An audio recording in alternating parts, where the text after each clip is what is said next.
Mr. Wijaya, the picture was very amazing. And then I've seen in the picture there are a lot of kings are gathered in the ceremony. Can you explain about this thing? You're interested in those kings, aren't you? Happy? Yeah, This was a priest ceremony, but the unusual thing was that the Chakota Pamachutan, my big love, was invited to open the door after the nominal 24 hours the high priest and his wife spend in suspended animation. They go into the limbo for 24 hours. And there's a moment when in the film you saw how they come out clutching the little cushion here. The Chakota Pamachutan striding down the white carpet like Napoleon coming back from Alba. It was the one asked to open the door. Very unusual.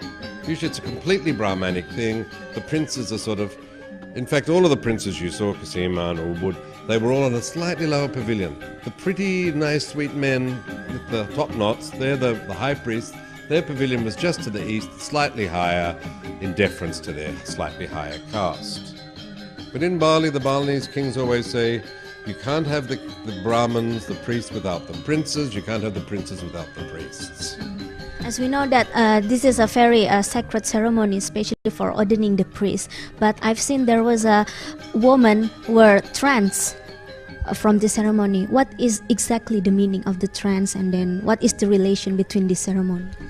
Quite often when holy relics are used, in this case the two holy Chris daggers, the Pajanangan from Kasiman was one. It's a very ancient spiritual power object.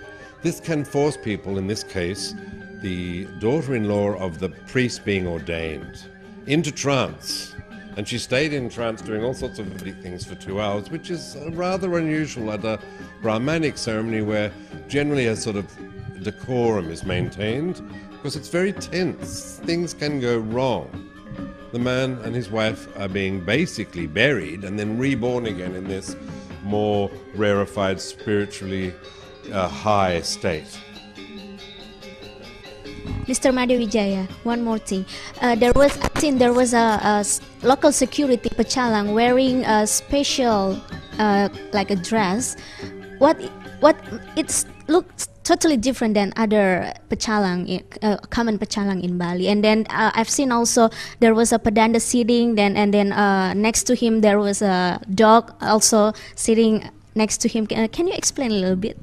Well, the Pachalangs, who are otherwise known as the Hindu vigilantes in Bali, they're really a ceremonial police, because quite often the traffic doesn't want to stop. So there need to be a whole battalion of men who look after the logistic aspect of the ceremony. People parking, arriving, stopping the traffic. Kuta and SANUR sort of started this. In Kuta they've become rather Rambo-esque. In SANUR they're real gents, they're beautifully dressed, very good looking. SANUR is famous for its pachalangs. The dogs were alluded to by that famous dancer Rusni. There were two very famous dancers in that presentation. One, the daughter of Jimat, who was playing the flute, arguably Bali's greatest gambu dancer, topeng dancer. The other one was the cousin of Wayan Dibya. There was a photograph of me looking a bit pale with Dibya and his wife, head of the dance academy.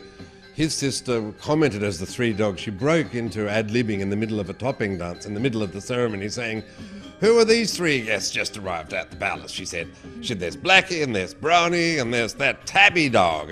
Everyone broke up. But in Bali, the doors are always open. It's a dog's life.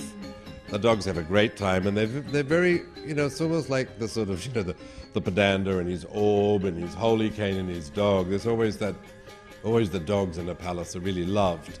And there he was, surrounded by thousands of people, television crews, foreigners in Balinese dressmaking, documentary movies. There was the dog, right there, center stage, asleep. That's very Balinese. Yeah, that's very character of Bali. Yeah.